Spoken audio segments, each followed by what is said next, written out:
Hey guys, Tim Larkin here. I field tons of questions from you all, and one of the biggest questions I've been getting is my opinion on Krav Maga as a self-defense option.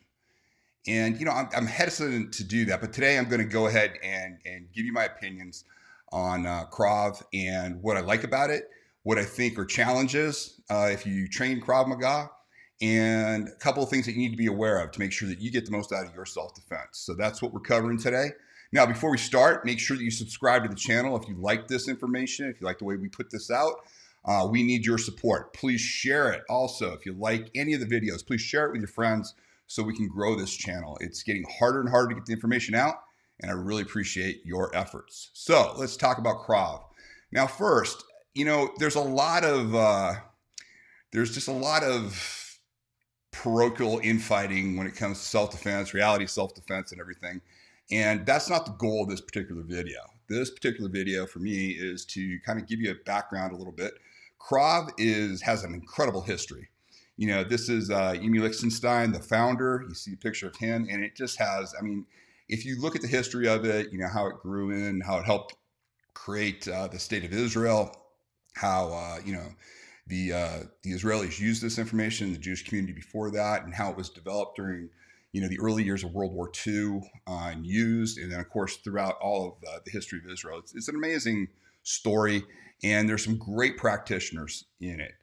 The issue that you have to look at is, I think, some of the methods that are used and the principles covered in Krav Maga are a little bit inconsistent when it comes to putting an injury on the human body, a true injury, the way we define it.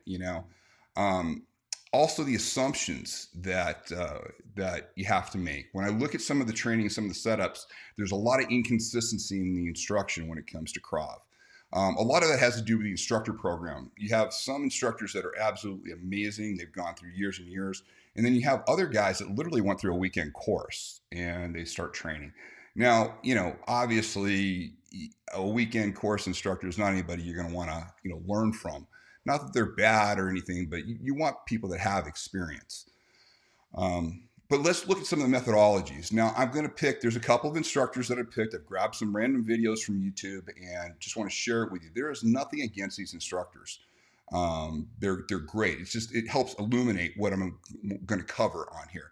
My goal is to make sure that you've got the best information. And so, I've had a lot of people over the years that have trained Krav, trained with me. I know a lot of great instructors. I've gone over to Israel, met some amazing people. So I've got a lot of respect for, the system and the people that practice it. I do have some differentiations on the way I train people because, again, understand the TFT principles overall are, what do we assume? I always assume that you're going to be facing an attacker that is bigger, faster, and stronger. There is going to be weapons involved. They're going to have weapons, and there's going to be more than one. Those are the baseline assumptions when we come in. Also, accuracy and correctness, making sure that the effort that you put out gets a real result, and the result that we're looking for is a debilitating injury to the human body. And you have to train very specific to get that. Okay.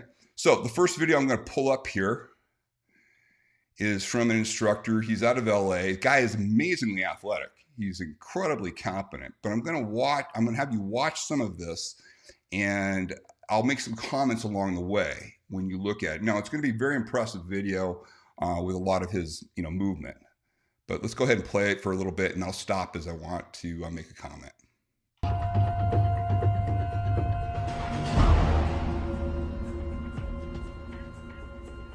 This is a demo that he did for the Israeli military. These are all military people in attendance.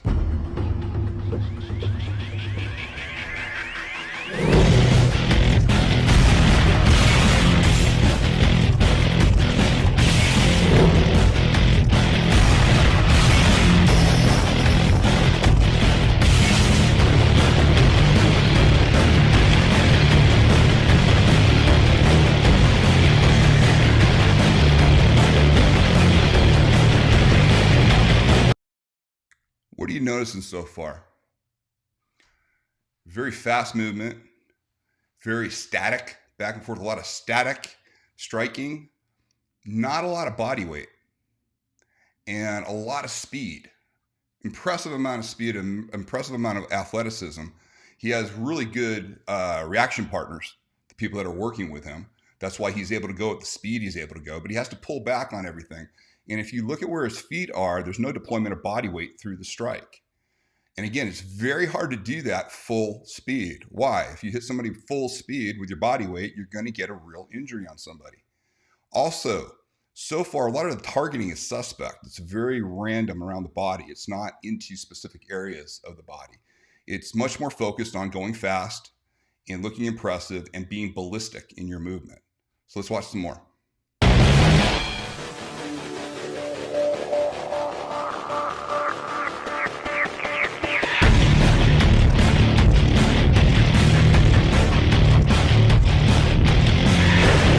Okay, those last 3 shots, you saw him holding the guy and hitting, going back. Again, no body weight. Also, there's something that I see consistently in Krav where they are taking a fist and they're striking into hard parts of the human body. A lot of times they hit the bottom of the chin. And again, when you're hitting the bottom of the chin with a fist, remember, you got 27 bones in the hand. That's a great way to break your hand. Everything that we assume in target focused training is we're going to need these things. I'm going to need these to operate. I'm going to need to operate my weapon, to be able to open doors, to get the hell out of there, to drive my car away from the conflict. And oftentimes using your fist, you have to be very careful. The targeting that I've seen so far is really inconsistent with getting a real injury. Now, will it hurt? Yes, it will hurt. But really, when your life's on the line, you don't care about hurting somebody. You care about injuring them, to make sure that you take the brain out of the equation so you can continue to injure them. Again, don't get impressed with fast, static movement, because fast, static movement will not result in an injury, especially against a determined opponent. It looks cool. It's very athletic, almost formatic, but it's not going to get you a real result in the real world.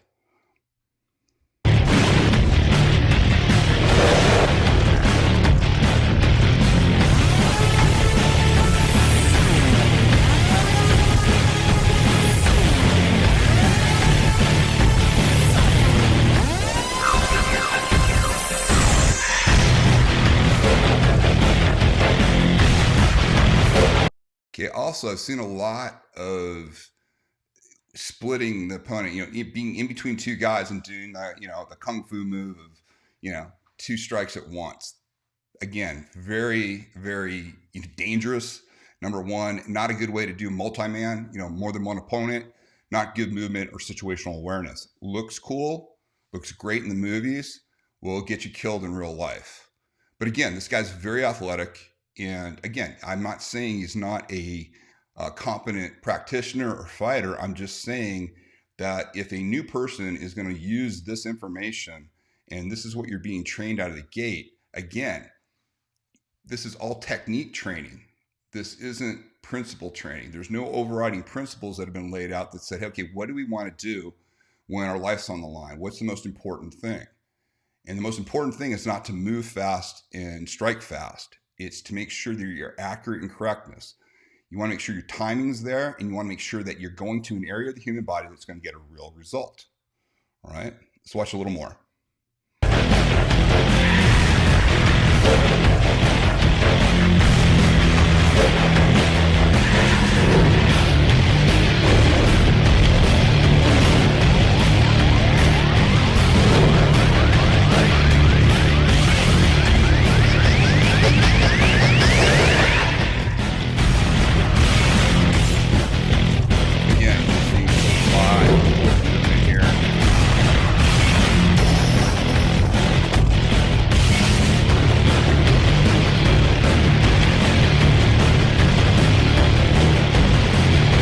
Up a little bit here, you'll see it's a lot more demo coming through. And again, the idea here, watch this.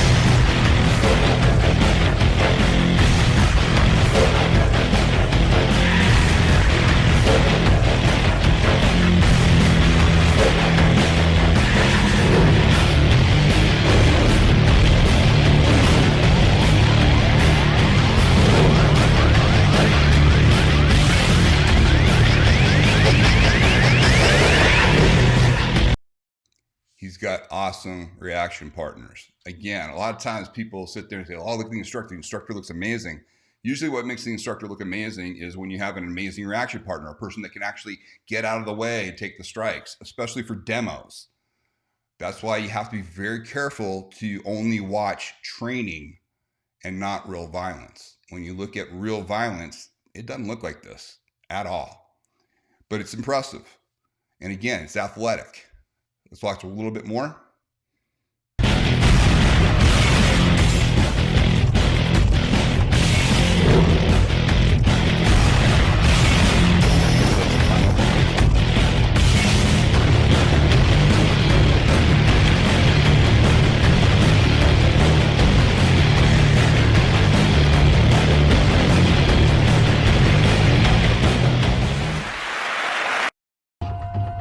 Okay, so we'll go right to the next video here. This is the same instructor, and he's showing more of him involved in classroom training during that time. Now, what we saw in the demo video that you just saw was a lot of very impressive athletic movement. I've said that a couple of times now, but I didn't see a lot of real injuries. I saw stuff that would piss somebody off. You know, you'd hit them, and you'd hit a static hit, but you don't want to piss somebody off. You want to injure them. I could care less whether they feel pain. I want to make sure that I decrement function. In order to do that, you have to be, when you're training it, you have to at first be very slow, deliberate, and precise.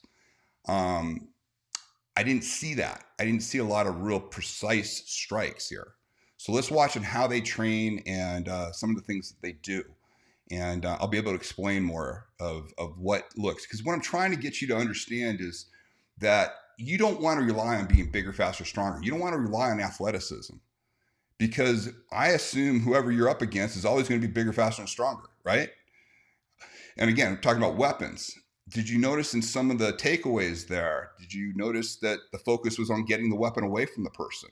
We'll see more of that in this video.